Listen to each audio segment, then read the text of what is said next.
आं दिनै गुवाहाटी नोगोरनि सिङाव गुवाहाटीनि सिङाव थानाय बरबारि ओनसोलाव दंफैयो। मैया दाखालिनिफ्रायनो आसाम सरकारा बे बरबारि ओनसोलाव जि सरकारि हायाव थानाय बिथांमोननि न'खौ सिमफायगासिनो दङ आरो जायनि न'खौ सिमफायबाय बिथांमोनजों जों सावरायफैदों आरो बिथांमोना जोंनो फोरमायनाय बादिब्ला बिथांमोननो नांगौ बादि सम नटिस बिथांमोनहा मोनाखै, गुसुं समल' बिथांमोननो होदों होननानै। दा ओंखायनो दा बिथांमोनहा गोबां जारलायाव सोलिनानै दङ। मानो होनोब्ला आसामाव हायार सेकेन्डारिनि आनजाद सोलिगासिनो दङ आरो मेट्रिक परिखायाबो 3 थारिखनिफ्राय जागोन। दा नाथाय बे ओनसोलनि कारेन्टखौनो दाननानै होजोब्बाय।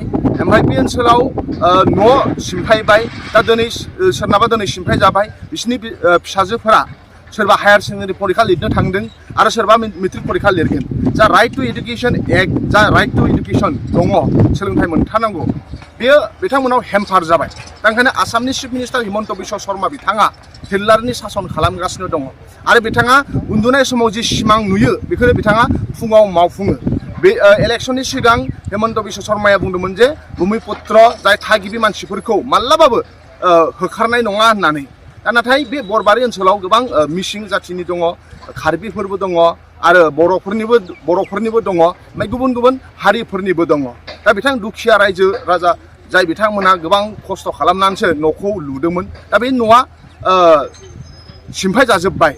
दा दुखुनांथाव बाथ्राया बेसो दि सरकारा बे गोरिब गुन्द्रानि न'खौ सिमफायनानै बिथांमोना माहाजोननो आगारनानै होगोन। माहाजोन कम्पानिफोरनो बे ओनसोलाव कम्पानि बिल्डिं गिदिर गिदिर लुनो थाखाय बिथांमोना होगोन। दा ओंखायनो बे सरकारा आसामनि बिजेपि सरकारा जाहैबाय दुखिया रायजो राजानि न'खौ सिमफायनानै माहाजोन गिदिर कम्पानिनो बे हाखौ बिथांमोना गथायनानै होयो।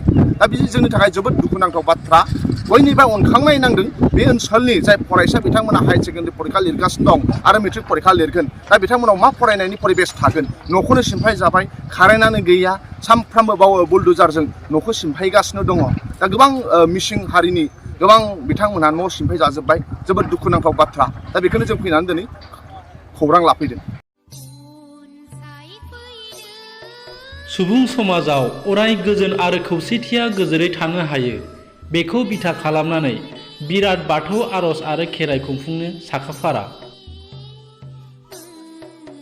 बे हाबाफारिखौ सोलिफु बोसोरनि फैगौ मार्च दाननि 3, 4 आरो 5 खालाराव क'क्राझार सहरनि साखाथियाव थानाय ग्रिनफिल्ड गेवलां फोथाराव खुंफुंनो साखाफारा जाबाय। थारैनो बे सानथामनि हाबाफारियाव सुबुंनि गोजोन खौसेथिनि थाखाय 100 दौरिफोरा आर'ज गाबख'फैगोन आरो रोजासे आर'ज हानजाया सानथामसिम आर'ज गाबबाय थागोन। बेजों लोगोसे बयबो रायजो राजाफ्रानो बे हाबाफारियाव बाहागो लाफैनो हागोन।